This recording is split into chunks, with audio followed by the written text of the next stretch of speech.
Durante a audiência pública no Senado, que debateu as ilegalidades nos inquéritos políticos conduzidos por Alexandre de Moraes no Supremo Tribunal Federal, o procurador César Dario Mariano da Silva explicou o caso específico do uso de uma matéria da velha imprensa expondo prints de conversas privadas para instaurar um inquérito penal e impor medidas extremas contra cidadãos. O procurador enfatizou os efeitos de uma decisão como essa, que visa promover o medo na sociedade. César Dario Mariano da Silva disse: "Fico muito triste hoje de ver o medo que impera nas pessoas. As pessoas têm medo de falar, as pessoas têm medo de simplesmente curtir alguma publicação nas redes sociais. Agora, com essa invasão da privacidade por meio de indevida intromissão num grupo de WhatsApp, até mesmo dentro desses grupos, as pessoas vão ficar com medo." O procurador explicou: "Em um Estado democrático de direito, um dos pilares da democracia é a livre manifestação do pensamento.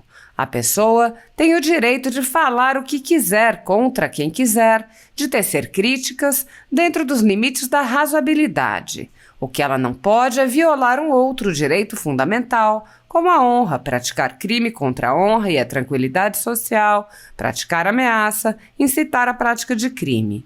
Ou seja, há uma linha tênue entre livre manifestação de pensamento e uma conduta que extrapola esse limite e que vai ensejar uma infração penal.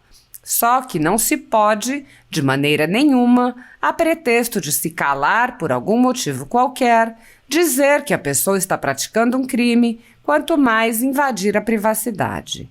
O procurador explicou que nas cortes superiores já se decidiu que meros prints de conversas não são aceitos como prova e também que não é permitido invadir a privacidade das pessoas.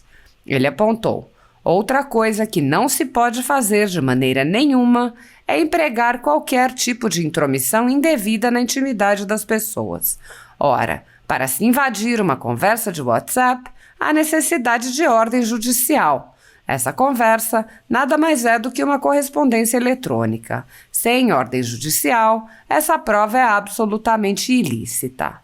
O procurador explicou que o uso indevido de meros prints obtidos através de uma invasão indevida da privacidade não serve como prova, mas serve para gerar medo. O procurador disse: "Foi o que eu disse. Daqui a pouco ninguém vai falar mais nada, todas as pessoas vão ter medo. Parece que nós estaremos punindo a chamada crime-ideia de 1984, um livro muito famoso do George Orwell, porque quando o Estado não tinha algo para punir alguém, punia as ideias. Daí vem o termo crime-ideia. Isso não pode, de maneira nenhuma, porque viola o nosso Estado democrático de direito. E todas as pessoas, principalmente as pessoas públicas, muito mais elas, não estão imunes a críticas. O que não se pode é extrapolar essas críticas e adentrar a um crime, a uma infração penal." O procurador alertou: "A sociedade precisa saber que existem direitos, e esses direitos devem ser observados, que nós temos uma Constituição Federal que nos dá esses direitos. A partir do momento em que a livre manifestação do pensamento deixa de existir, passa-se ao Estado totalitário, haja vista que é o primeiro direito a ser suprimido nas ditaduras." Apesar de alguns poucos senadores, como o senador Eduardo Girão, agirem no limite de seus poderes para frear os atos autoritários de ministros das Cortes Superiores, a Casa Legislativa como um todo permanece cega, surda e muda, indiferente aos ataques à democracia, graças ao seu presidente Rodrigo Pacheco, que engaveta todos os pedidos de impeachment que chegam às suas mãos. Os senadores, há muito tempo, têm conhecimento dos inquéritos secretos conduzidos pelo ministro Alexandre de Moraes, utilizando delegados da Polícia Federal escolhidos a dedo para promover uma imensa operação de fishing expedition contra seus adversários políticos. O desrespeito ao devido processo legal e a violação ao sistema acusatório são marcas dos inquéritos políticos conduzidos pelo ministro e já foram denunciados pela ex-procuradora-geral da República, Raquel Dodge, que promoveu o arquivamento do inquérito das fake news, e também por inúmeros juristas, inclusive em livros como Inquérito do Fim do Mundo, Sereis como Deuses e, no mais recente, Suprema Desordem, Juristocracia e Estado de Exceção no Brasil. O ministro Alexandre de Moraes também já foi chamado de xerife pelo seu então colega Marco Aurélio Mello pelos excessos cometidos em seus inquéritos. Apesar das constantes denúncias, o Senado brasileiro segue inerte. Os senadores sabem sobre os jornais que foram estourados e tiveram todos os seus equipamentos apreendidos e sabem sobre os jornalistas perseguidos, presos e exilados. Os senadores não apenas foram informados sobre a invasão de residências de cidadãos e a apreensão de bens, mas também viram sem qualquer reação a quebra de sigilos de um de seus próprios membros, o senador Harold de Oliveira. Os senadores sabem que muitos meios de comunicação vêm sendo censurados. Os senadores souberam sobre a prisão do deputado Daniel Silveira. Foram informados sobre o grave estado de saúde do jornalista Wellington Macedo quando estava em greve de fome após ser preso por mostrar uma manifestação. Também foram informados sobre o jornalista Oswaldo Eustáquio, que perdeu o movimento das pernas em um estranho acidente enquanto esteve preso por crime de opinião. Os senadores sabem que o jornalista Alan dos Santos se encontra exilado. Os senadores sabem que ativistas passaram 1 ano em prisão domiciliar, sem sequer denúncia, obrigados a permanecer em Brasília, mesmo morando em outros estados. Sabem sobre a prisão de Roberto Jefferson, presidente de um partido, e sua destituição do cargo a mando de Moraes. Os senadores sabem da censura a parlamentares. Os senadores sabem que jornais, sites e canais conservadores têm sua renda confiscada há mais de 1 ano. Os senadores conhecem muitos outros fatos. Mesmo assim, todos os pedidos de impeachment, projetos de lei, requerimentos de CPI seguem enchendo as gavetas do senhor Rodrigo Pacheco. Há mais de 3 anos, o ministro Alexandre de Moraes conduz, em segredo de justiça, inquéritos políticos direcionados a seus adversários políticos. Em uma espécie de parceria com a velha imprensa, matérias, reportagens e relatórios são admitidos como prova, sem questionamento, substituindo a ação do Ministério Público e substituindo os próprios fatos, e servem como base para medidas abusivas que incluem prisões políticas, buscas e apreensões, bloqueio de contas, censura de veículos de imprensa, censura de cidadãos e parlamentares, bloqueio de redes sociais, entre muitas outras medidas cautelares inventadas pelo ministro sem qualquer chance de defesa ou acesso ao devido processo legal.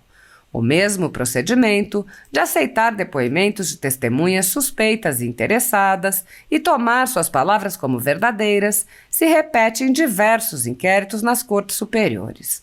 A Folha Política já teve sua sede invadida e todos os seus equipamentos apreendidos a mando do ministro Alexandre de Moraes.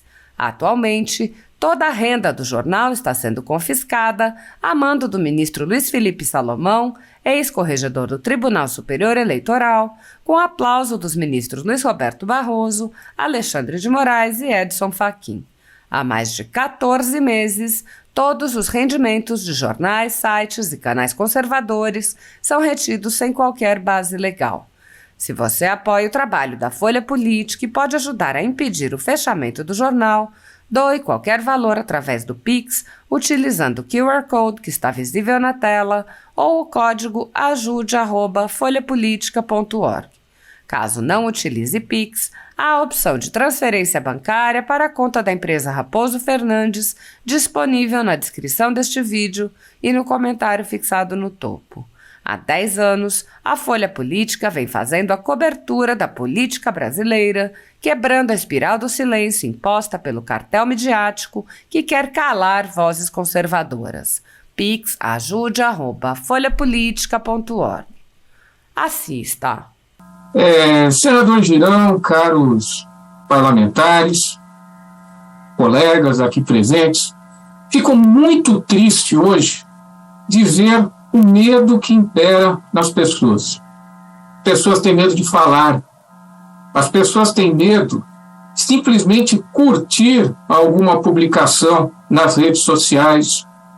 Agora, com essa invasão da privacidade por meio de indevida intromissão num grupo de WhatsApp, até mesmo dentro desses grupos as pessoas vão ficar com medo.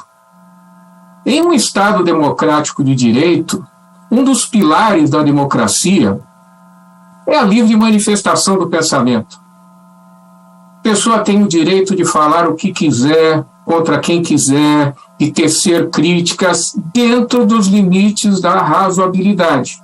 O que ela não pode é violar um outro direito fundamental, como a honra, praticar crime contra a honra, tranquilidade social, praticar ameaça, incitar a prática de crime.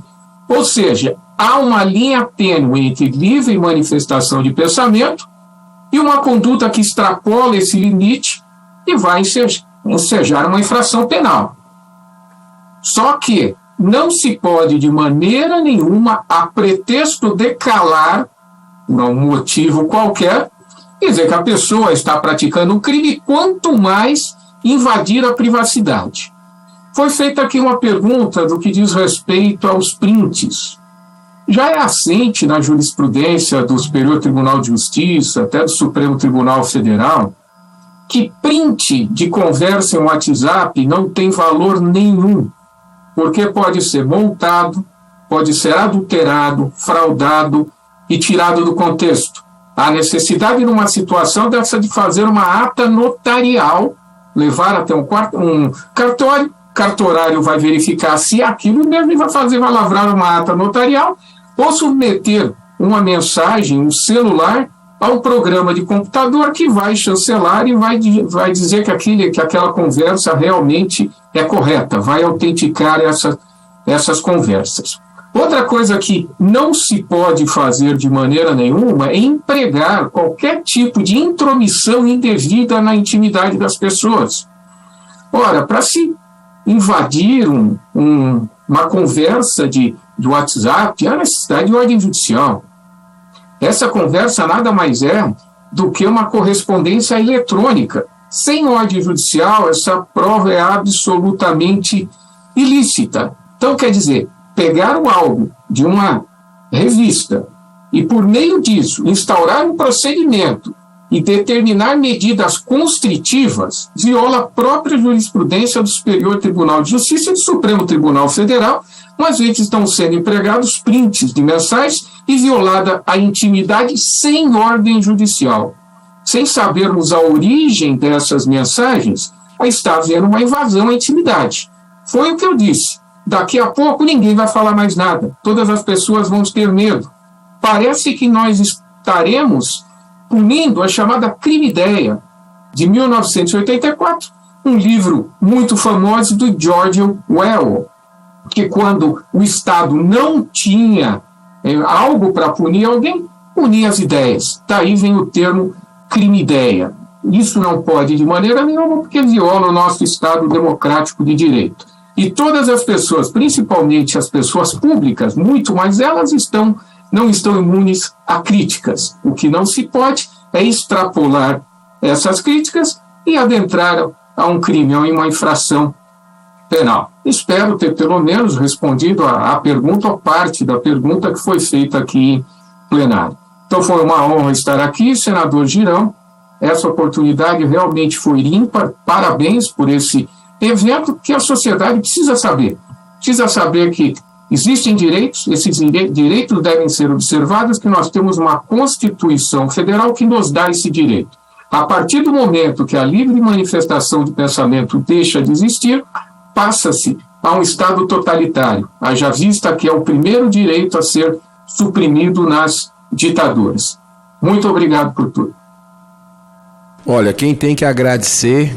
Gente, repetindo o que disse no discurso anterior, não está em julgamento aqui tão somente o caso do deputado Daniel Silveira, e repito, execramos a sua fala em vídeos que foram amplamente divulgados.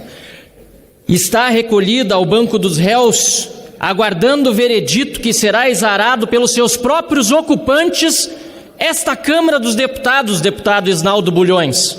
líder do MDB, partido de Mário Covas, que disse esta mesma frase durante a discussão do pedido de licença para processar o deputado Márcio Moreira Alves, exigido pela ditadura militar e que foi considerado a gota d'água para o AI-5. Muitos falam em AI-5, mas não conhecem a história do ato institucional número 5. Talvez não se lembrem, mas faço questão aqui de recordar aquilo que deve ser ensinado nos bancos escolares. Naquela oportunidade, este parlamento foi capaz de construir consenso. E deputados governistas da base do regime, da base da ditadura, votaram a favor deste parlamento. E a gota d'água do AI-5 não veio daqui, veio do Poder Executivo. Desta vez o AI-5 vem do Poder Judiciário, vem do Supremo Tribunal Federal, que num ato arbitrário e autoritário, à margem do que diz a Constituição, que foi aprovada por este parlamento e só por ele pode ser emendada, à margem do que diz a Constituição e a lei, faz uma prisão ilegal, inconstitucional. Caros colegas, não se trata de defesa corporativa aqui, pelo contrário, há conselho de ética que puna com rigor este e outros casos pendentes. Vamos reativá-lo. Trata-se de defesa da democracia, do Estado de Direito, da defesa de que não nos submetamos como vassalos humilhados ao Supremo Tribunal Federal. É disso que se trata. Ou vamos mais uma vez votar aqui, permitindo que o Supremo avance, desta vez, pela primeira vez, violando o que é inviolável, que é a nossa imunidade parlamentar. É isso que vamos permitir na noite de hoje? Que a Suprema Corte continue com inquéritos sem denúncia do Ministério Público e haja por conta própria, fraturando a nossa democracia e a nossa Constituição? Vamos tentar buscar consensos, assim como na votação de 68, quando houve maioria para defender esta casa e o mandato parlamentar.